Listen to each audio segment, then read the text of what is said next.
Hi, I'm Alfred. Hello, I'm Novitz. Hi, I'm Moss. And this is The morning shift.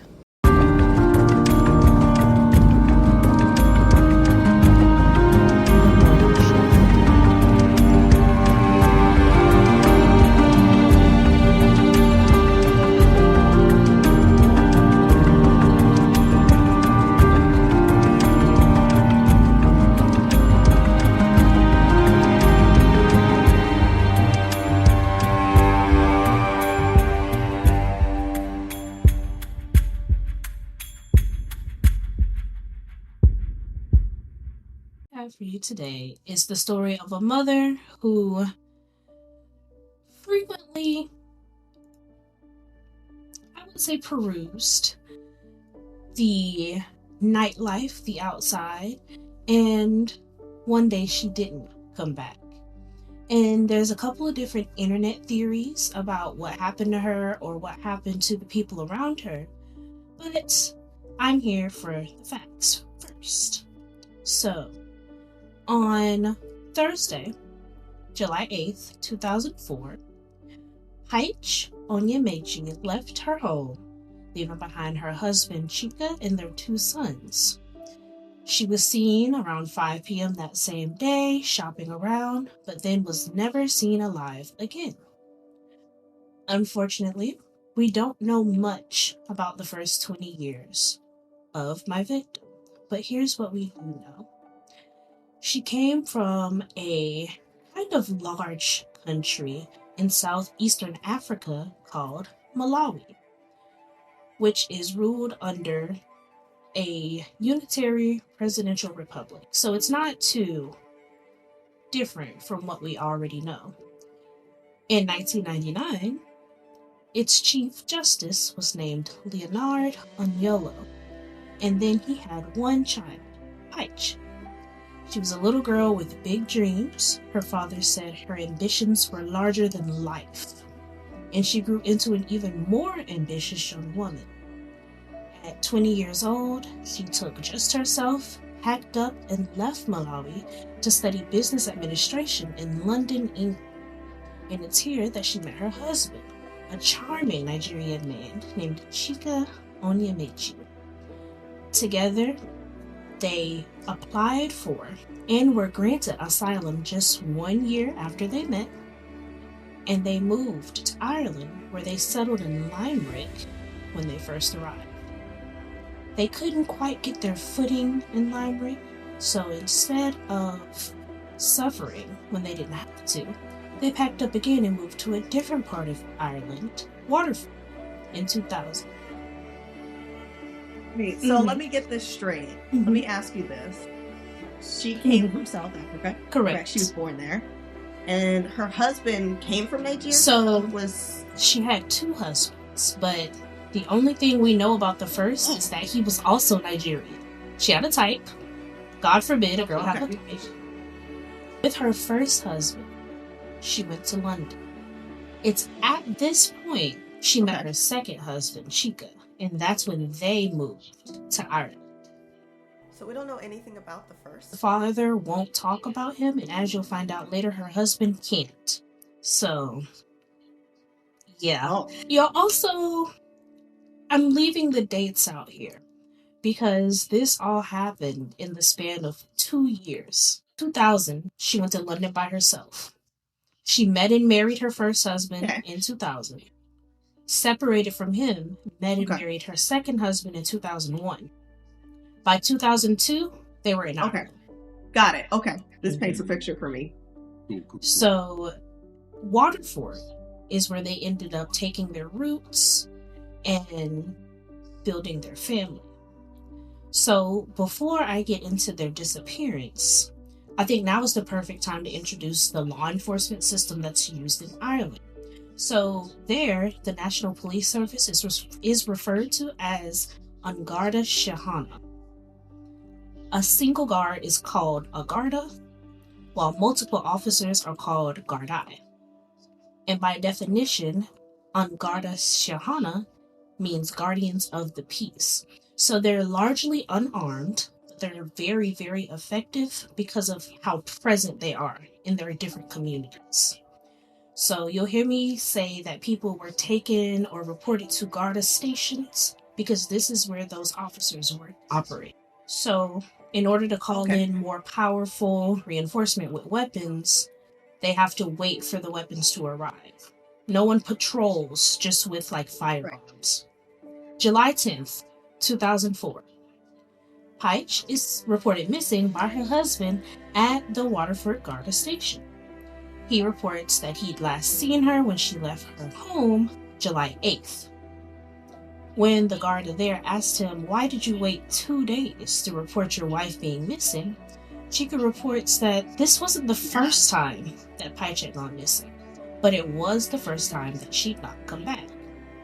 Since they've moved to Ireland, at least 2 different times, Peich had gone missing, 1, maybe 2 days, but she always ended up home, so he didn't worry about it. Do we know when she went? It is rumored, not confirmed, but it is rumored that Peich was a sex worker. She worked at different dancing clubs, and the assumption there is that she was taking clients to and from different places as an escort during that time. This isn't anything new. He said she does this sometimes, but she always comes back. But now I'm worried. It's been 2 days and I haven't heard from her at all. Because at this point, it's morning of the 3rd day that he's reporting this to the Garda station. So how long did she leave for? 1 to 2 days at most. But usually by the 2nd day, it's only happened twice. So last time, by the 2nd day, she came home. Okay, gotcha. The Garda immediately jumped into action. They increased their numbers in her neighborhood. They posted her photos everywhere. And that's when they found out that around 5 p.m. she'd been seen in Pickettstown. And that's not too unusual because Pickettstown's only about 5 miles or 7.5 kilometers away from Waterford. So in the Garda's point of view, she's close. She's not home yet. And when they reported this information to Chica, he didn't indicate that anything was amiss with that information. So they're still searching, but the guard presence decreases just a little.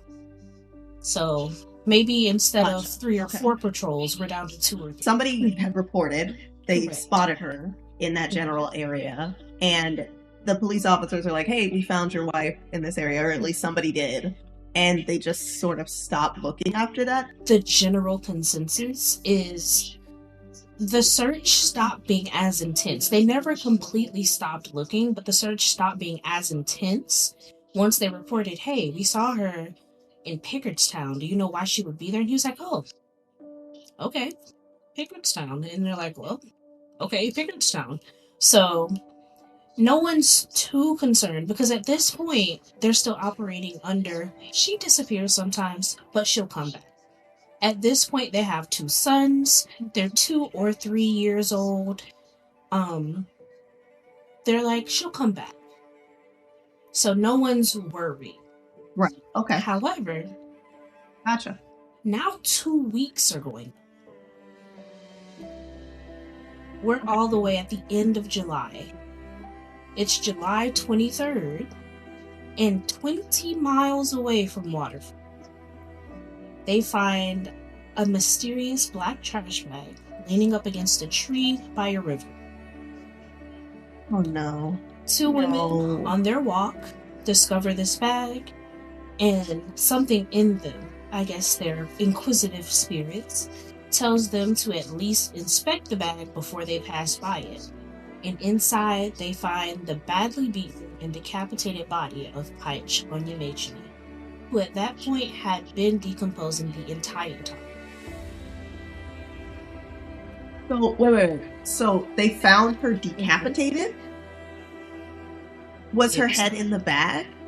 And as a matter of fact, her head was never discovered. Okay. So, to this day, we have no idea where her head is. Which, of course, That's The terrible. guy were like, that's really strange.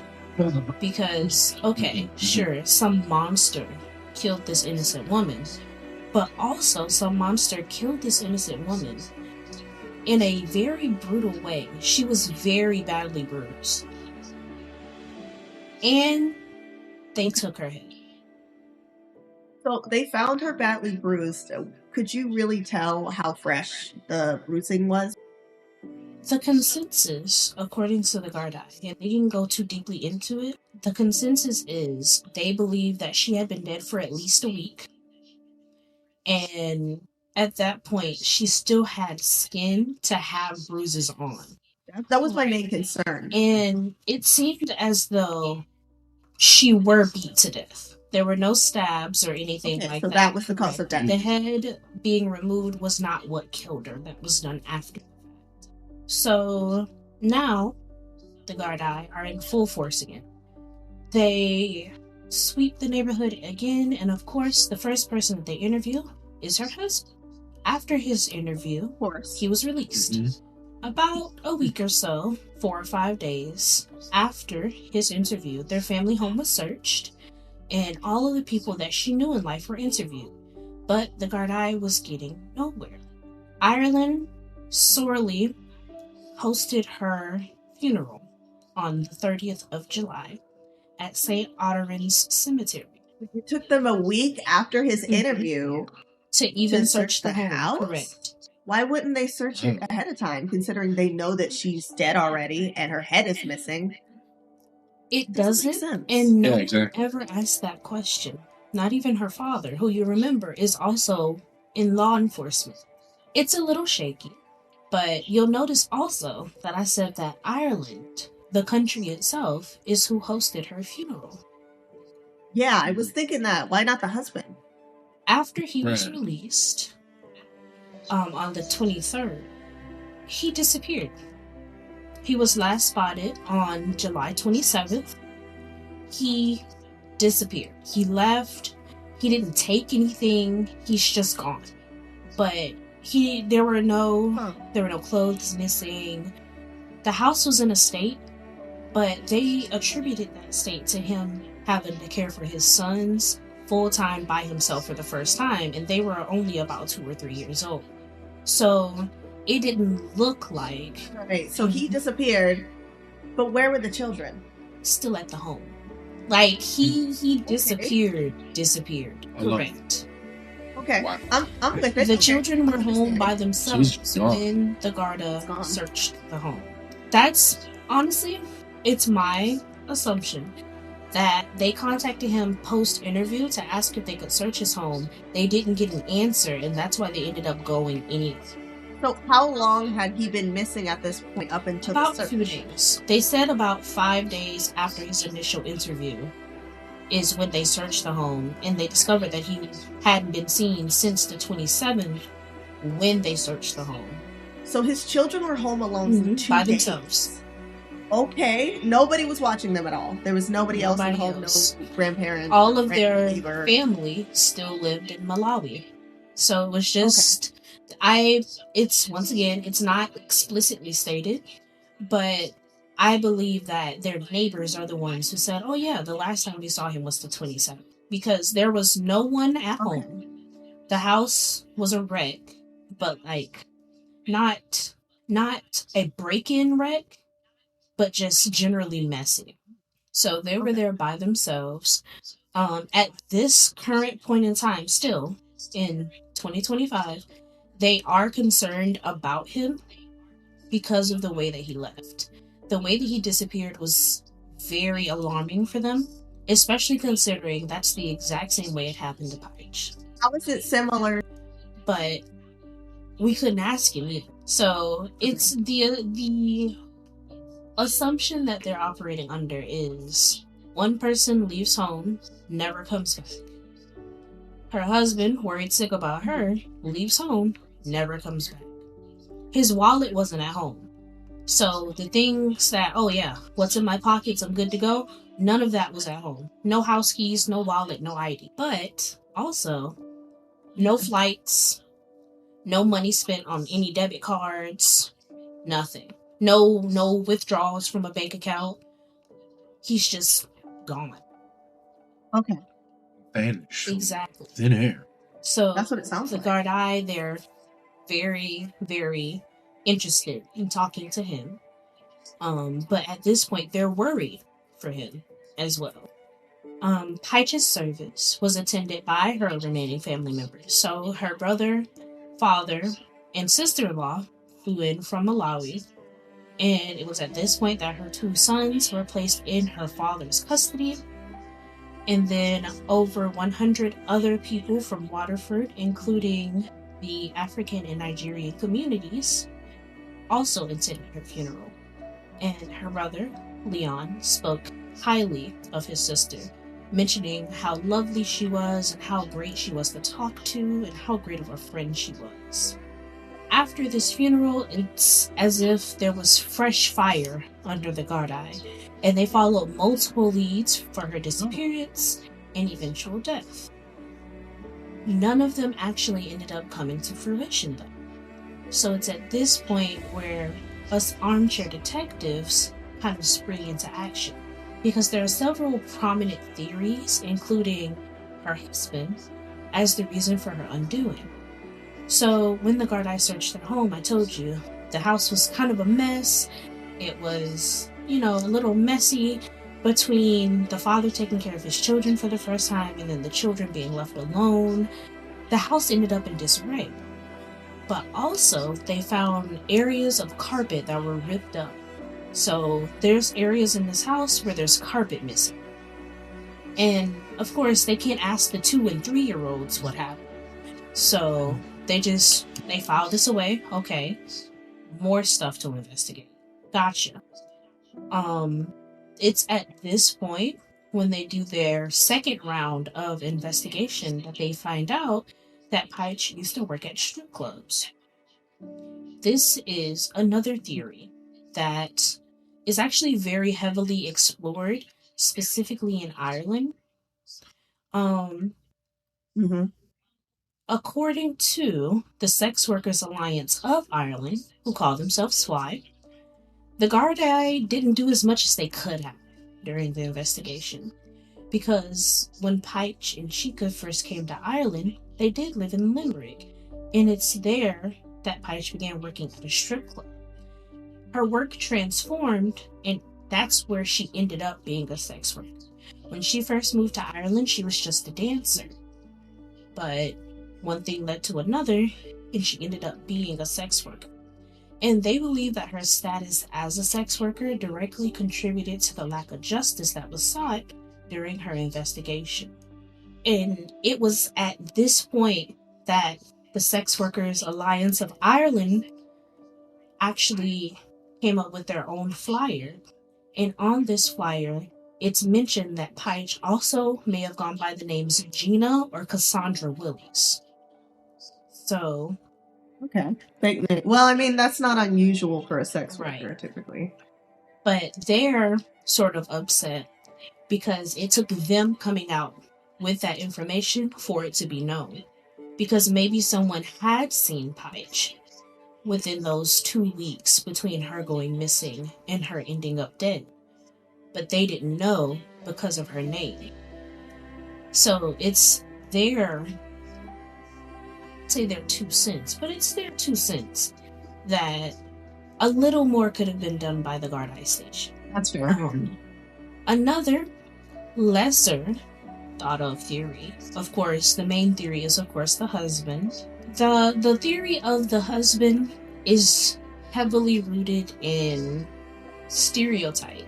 What do you mean by that? When it comes to It's like the husband always did it. mixed with the fact that he's Nigerian, the Racism. theory is that Always comes back the to sex work at some point, he didn't like it anymore. Or he just came to the conclusion that that was unfitting for a wife of his. And he just killed her for it. And then once he was about to get caught, he went missing. That's his theory. There's not a lot on his theory. The only sources of that theory were untrustworthy at best. Mhm. So, did we ever find him?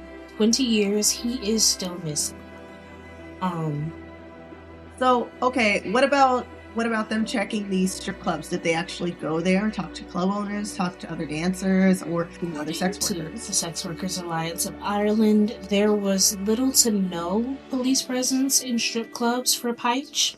And that's a source of their ire, because they believe that if they looked at her place of employment first, especially with at least one person saying she did escort work, that would have been sort of a nail on the head for the guard eye. It doesn't appear as though it was investigated as thoroughly as it could have been. Okay. And then there's one final theory as to what actually happened to the husband instead of Peich. You'll remember, Peich's father was the justice of Malawi. The theory is that Peich's father didn't like the course of Peich's life. And especially with his daughter his only daughter ending up going missing and then ending up dead, the theory is that he then made Chica go missing. This theory is actually more rooted in what isn't said than what is. So, outwardly, there's no malice, there's no upset. He's being the perfect grieving father. But the internet, everyone's saying he has the money, he has the power, his daughter's gone missing. There's pieces of carpet missing in the home, and then now his grandsons have been left alone. But they were found 2 days later. So the theory is that with such a influential father, how does Peich go missing without any more information than what I just gave you being available? Nothing but she was a great kid with big ambitions. She moved to London, and within 2 years of moving to London, she moves to a totally different country, and within 4 years of leaving Malawi, she's dead. So the theory is that her father was like, oh no, this won't do. And the father took out his anger or took out his grief on Peich's husband, and that's why he can't be found. And I believe this theory is why the Gardai are more concerned about him rather than treating him as a runaway murderer. In 2024, July of 2024, the Gardai reopened her case. So 20 whole years, straight 2 decades after she gone missing, they reopened her case, and a fresh appeal is being made for anyone who knows anything about Peich or anything about Gina Willis or Cassandra Willis, who may or may not have been a sex worker in 2004. At this point also, if they know anything about her husband, Chica. So if anyone knows anything, or if they've seen anything, heard anything, any information at all about any of those 4 names, they would like any interested party. It can be an anonymous tip, or you can name yourself. They'd like them to reach out to the Traymore Garda Station, or any Garda Station in the area. And if you wish to remain anonymous, there's also a Garda confidential line that we can drop in the show notes. But that's, as of right now, that's all we have. There's been no new evidence uncovered since July of last year. They're re-examining old evidence, but obviously it's been 20 years. They can't look at the home anymore, or that area. It's sort of a memorial now, unofficially. Some neighbors planted flowers. There's a bench there, but it was nothing done by the city itself. So it's a little harder now than it was then. But that's where her story ends. Her father has her children, and they're back in Malawi. Okay, so they moved in with their grandpa, which does make sense. That's so sad. That's all the information that we have. That's it from every source. I followed the Irish Times, which is their official newspaper. She was in the newspaper for weeks when she disappeared. When they reopened the case, she was in the news again for about 3 or 4 days. Not a lot has been found about her, which the Sex Workers Alliance of Ireland says didn't have to be the case. And they wholeheartedly believe that she wasn't investigated as thoroughly as she should have been because of her status as a sex worker.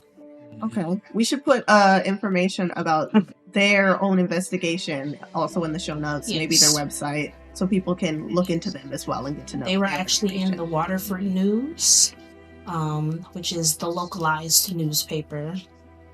But yes, they reached out to the Gardaí as well. Of course, the Gardaí didn't exactly have a statement for them, but they're also investigating her disappearance.